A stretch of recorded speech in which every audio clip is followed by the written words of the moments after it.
अगर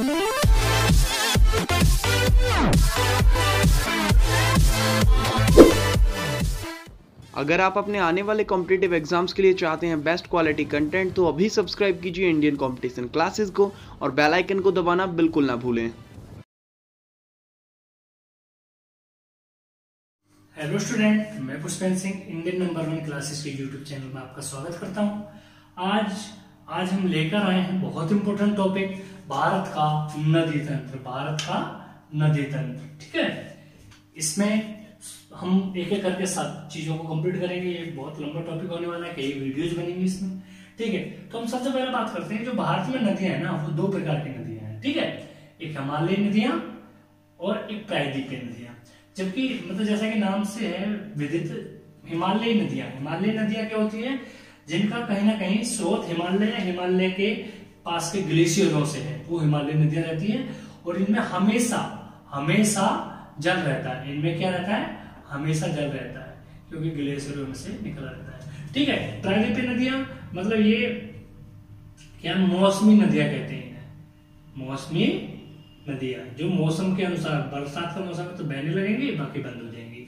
उनमें ये कावेरी एकमात्र मतलब अपवाद है कि कावेरी में सतत हमेशा जल प्रभाव रहता है, इसीलिए इसे दक्षिण की गंगा कहते हैं, ठीक है। ये भी चलो आगे भी बात कर लेंगे जब हम इसको पढ़ेंगे। अभी फिलहाल ये बात है समझ में। अच्छा, प्रायद्वीपीय जो नदियां है ना, प्रायद्वीपीय नदियां ये वैसे क्या हिमालय से ज्यादा पुरानी है, ठीक है। हिमालयी नदियों से ज्यादा पुरानी नदियां हैं, ठीक है। अच्छा, ये हमेशा ये प्रायद्वीपीय जो पठार है, ये पश्चिम घाट है, ये पूर्व घाट है, पहले घाटों में पड़ा है, ठीक है। ये इधर से, क्योंकि ये घाट ऊंचा है और ये नीचा, ये इधर से इधर की तरफ बहती है, ठीक है। बस एक अपवाद है जो केरल में है, केरल की जो पेरियार नदी है वो पश्चिम की तरफ बहती है, ठीक है ना। लेकिन इसमें भी कुछ है और, जैसे नर्मदा हो गई, ताप्ती हो गई, ठीक, माही, लूनी, ये पश्चिम की तरफ है, जो ये अरब सागर में गिरती है, ठीक है, और वो बंगाल की खाड़ी में गिरती है, ठीक है। तो ये अब आपको समझ में आ रही होगी। अच्छा, अब हम बात करते हैं, एक एक करके पढ़ेंगे। सबसे पहले हिमालय नदियों में पढ़ेंगे। अच्छा, इन सबसे पहले हम एक बात और पढ़ते हैं, कुछ नदियों से संबंधित प्रमुख शब्दावली। जैसे अगर हम बात करें, क्या है जी भाई, बेसिन क्या होता है, सुना होगा नदियों का बेसिन क्या होता है, नदी, बेसिकली नदी जितना मतलब क्षेत्र का जल लेकर समुद्र में गिरती है, उसे उसका बेसिन कहते हैं, ठीक है। तो इसको जो मैंने बोला लिख लेंगे, ठीक है। और यदि किसी नदी का बेसिन 20,000 किलोमीटर से बड़ा है, 20,000 किलोमीटर से बड़ा है, तो उसको कहते हैं बड़ी नदी। और यदि किसी का छोटा है तो उसको कहते हैं छोटी नदी, ठीक है। अच्छा, ये सब तो बहुत सुनेंगे आप नदियों में। सहायक नदी को क्या बोलते हैं, ट्रिब्यूटरी, बहुत इंपॉर्टेंट है। अब इसमें क्या है, ट्रिब्यूटरी बहुत पूछते हैं, सबसे ज्यादा ट्रिब्यूटरी पूछ रहे हैं, हम इस पे ट्रिब्यूटरी पे ध्यान देंगे, ठीक है। सहायक नदी क्या होती है, जब कोई नदी एक किसी दूसरी बड़ी नदी में मिलती है, मान लिया, ठीक है, ये आ रही है नदी और ये कोई मेन नदी जा रही है, जैसे ये सिंधु मान लो, और सिंधु में ये चिनाब मिलती है, ठीक है। तो जब कोई नदी, तो ये चिनाब क्या होगी, सहायक नदी होगी, ये मुख्य नदी होगी, ठीक है। तो जब कोई नदी दूसरी नदी में जाकर मिलती है, जबकि इसका जो आधार तल है वो क्या होना चाहिए, ऊंचा, आधार तल ऊंचा होना चाहिए, जब मिल पाएगी, आधार तल ऊंचा होना चाहिए, ठीक है। अच्छा, ठीक, ये बात क्लियर हुआ, सहायक नदी, ठीक। अच्छा, एक होती है वितरिका, क्या होती है, वितरिका, जो मैं बोल रहा हूँ सब चीज को लिख लेना, ठीक है। डिस्ट्रीब्यूटरी होती है। वितरिका होती है किसी मुख्य नदी की वह शाखा जो कभी वापस आकर मुख्य नदी में ना मिले, मुख्य नदी की वो शाखा जो कभी वापस आकर मुख्य नदी में ना मिले। जैसे ये गंगा नदी जा रही है और वेस्ट बंगाल में गंगा नदी में से एक कटी है हुगली नदी, फिर आगे ये भागीरथी के नाम से बहती है, ठीक है। अच्छा, और ये कट गई है उसकी तरफ, मतलब ठीक, हुगली नदी, इसमें फिर दामोदर नदी मिलती है जिसको बंगाल का स्रोत कहते हैं, ठीक है। तो जो कभी वापस से मतलब इस नदी में जाकर ना मिले, अगर मिल जाए तो वो वितरिका नहीं कहलाएगी। ठीक है, ये अलग से ही फिर बंगाल की खाड़ी में गिर जाएगी। ठीक है, ये फिर अपना अलग गिरेगी बंगाल की खाड़ी में। ठीक है, बंगाल की खाड़ी। ठीक, वितरिका हो गया। अच्छा ठीक है, एक होता है डेल्टा, एक होता है डेल्टा। ये सब चीजें जो मैं बोल रहा हूँ ना अपना लिख लेना नोट्स में। जो नदियां मैदानी इलाकों में बहती हैं, मैदानी इलाकों में बहने वाली नदियां ना अपने साथ में क्या लेकर चलती हैं, मतलब सिल्ट गाद लेकर चलती हैं, सिल्ट गाद लेकर चलती हैं, जो जहां पर जो उसके मुहाने पर इकट्ठे हो जाती हैं, मुहाने पर इकट्ठा हो जाते हैं। इकट्ठा हो जाने पर फिर वो मतलब जो हिस्सा वो मतलब एक टापू सा बन जाता है, उसी को क्या कहते हैं, डेल्टा। उसी को क्या कहते हैं, डेल्टा। ठीक है, तो गंगा व ब्रह्मपुत्र नदी द्वारा निर्मित, ऐसी गंगा नदी इसके द्वारा निर्मित है सुंदरवन का डेल्टा, बंगाल की खाड़ी में सुंदरवन का डेल्टा। समझ में आया, बंगाल की खाड़ी में है ये। ठीक, और ये है क्या, ये विश्व का सबसे बड़ा नदी निर्मित डेल्टा है। क्या है ये, विश्व का सबसे बड़ा नदी निर्मित डेल्टा। समझ आई, ठीक है, ये डेल्टा हो गया। एक बहुत इंपॉर्टेंट एस्चुरी, एस्चुरी, एस्चुरी क्या होती है, जो नदियां पथरीले इलाकों में बहती हैं, जो पथरीले इलाकों में बहती हैं, वे अपने साथ कंकड़, है ना, पत्थर, देखिए, ठीक है, कंकड़ पत्थर ये सब अपने साथ लेकर चलती हैं, और वो कंकड़ पत्थर नदियों के तीव्र प्रवाह के कारण, तीव्र प्रवाह के कारण तो वो किनारे पर इकट्ठे नहीं होते, वो एक साथ गिर जाते हैं नीचे। ठीक है, एक साथ गिर जाते हैं तो वो वहां पे जाके बहुत गहरा गड्ढा बना देते हैं, गहरा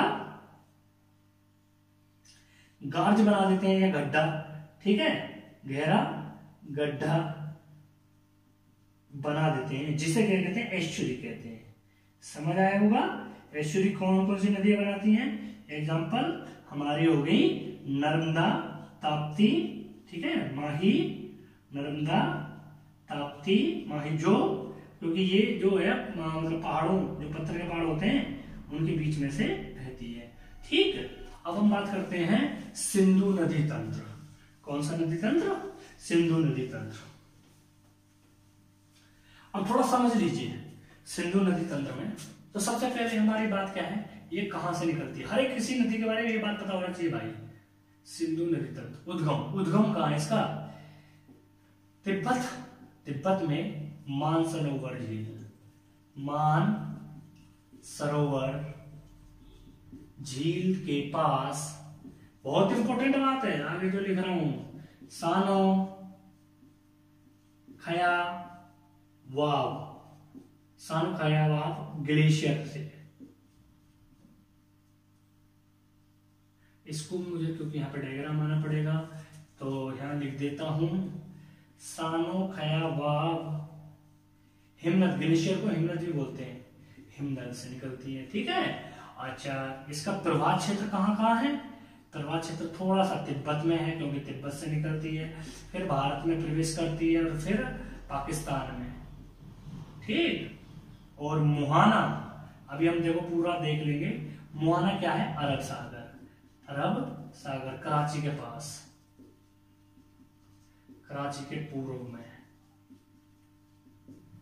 ठीक है, अच्छा तो देखिए थोड़ा समझा देते हैं, यहां है कहीं मतलब आपका तिब्बत में मानसरोवर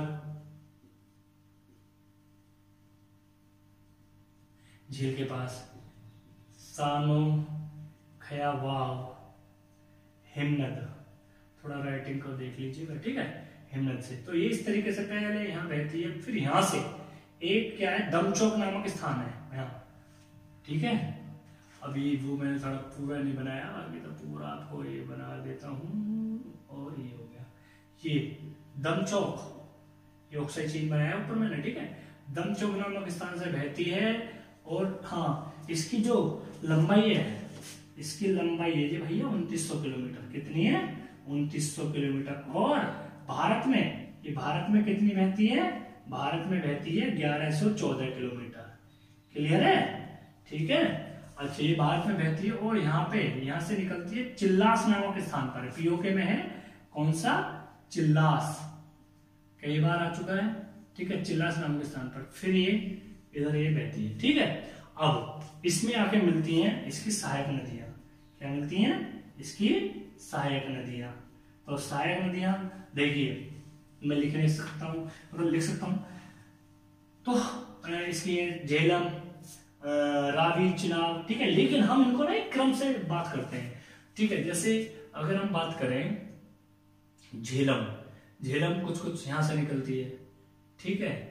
झेलम यहां से निकलती है और यहां से ऐसे ऐसे ऐसे ये, ठीक।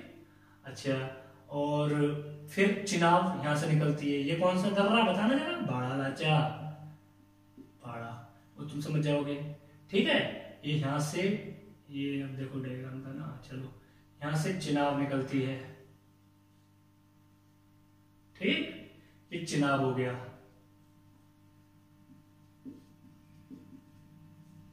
ठीक है। तो और ये आपकी झेलम हो गई, ठीक। अच्छा, उसके बाद फिर ये यहाँ पे क्या है? रोहतांग दर्रा।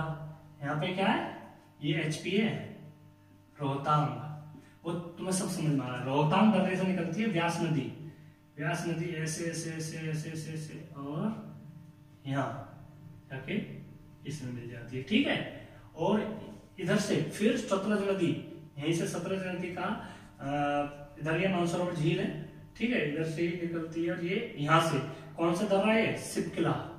कौन सा दर्रा है? देखो ऐसे ही हमारी तैयारी हुई, सिपकिला दर्रे से चलती हुई पंजाब, पंजाब में घुस गई, ठीक है। पंजाब में यहाँ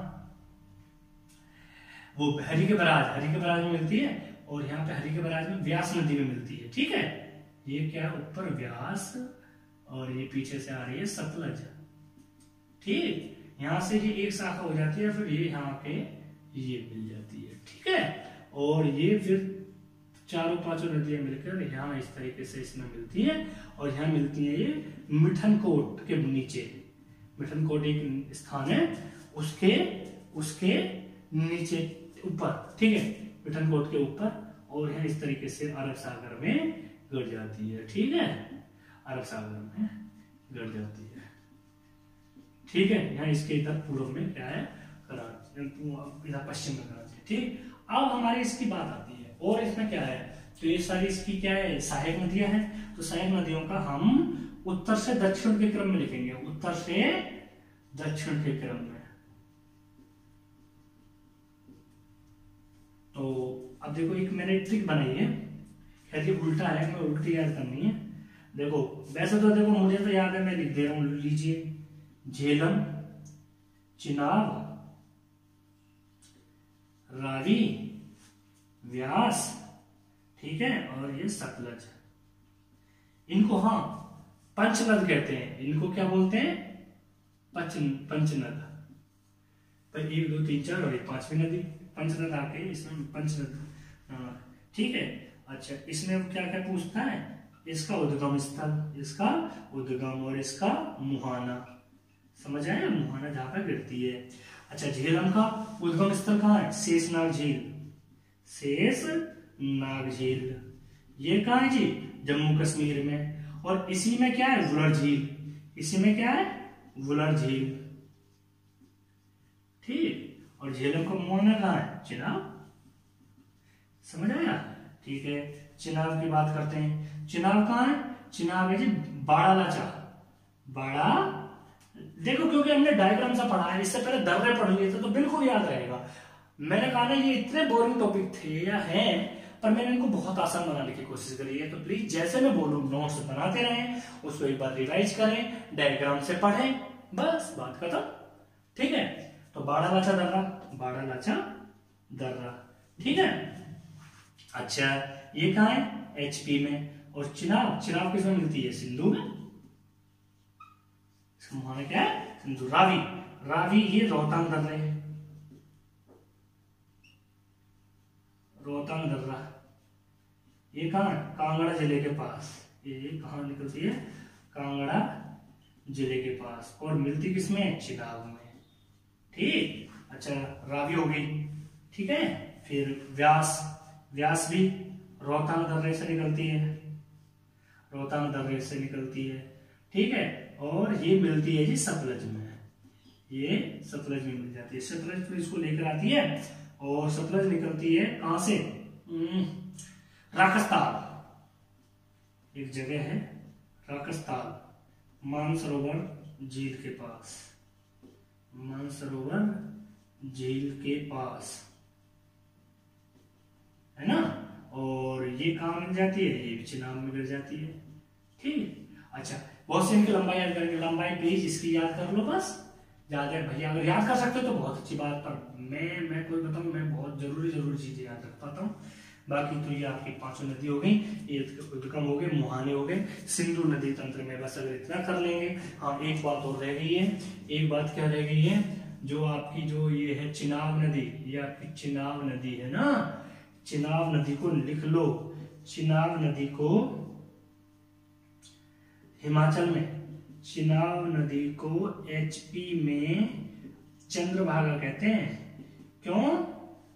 क्योंकि इसमें 2 नदी आकर मिलती है, चंद्रभागा, ठीक है। और यहाँ पे इसमें बड़ा लचरा दर्रा में, ठीक है। तो हिमाचल की वो नदियां हैं, फिर उसके बाद में इसको चिनाब कहने लगते हैं, ठीक है, कहते हैं, ठीक। ये है आपके सिंधु नदी तंत्र के बारे में, ठीक है। फिर बाकी हम पढ़ेंगे आगे गंगा नदी तंत्र और ब्रह्मपुत्र नदी तंत्र अगली वीडियो में, ठीक है। तो ठीक है दोस्तों, अगर पसंद आई हो तो अपने दोस्तों को शेयर करें, लाइक करें और चैनल को सब्सक्राइब करें ताकि आपको ये वीडियो मिलती रहे। और अगर कोई प्रॉब्लम है, कोई सजेशन देना चाहते हैं तो बिल्कुल दे सकते हैं, उसका आपको स्वागत है, ठीक है। ओके, थैंक यू, मिलते हैं अगली वीडियो के साथ। ओके, तो आज के लिए इतना ही रहने वाला है वीडियो में। उम्मीद करते हैं आपको जरूर पसंद आया होगा। पसंद आया हो तो लाइक और शेयर जरूर कर दें। अगली वीडियो के लिए चैनल को सब्सक्राइब जरूर करें। Thank you.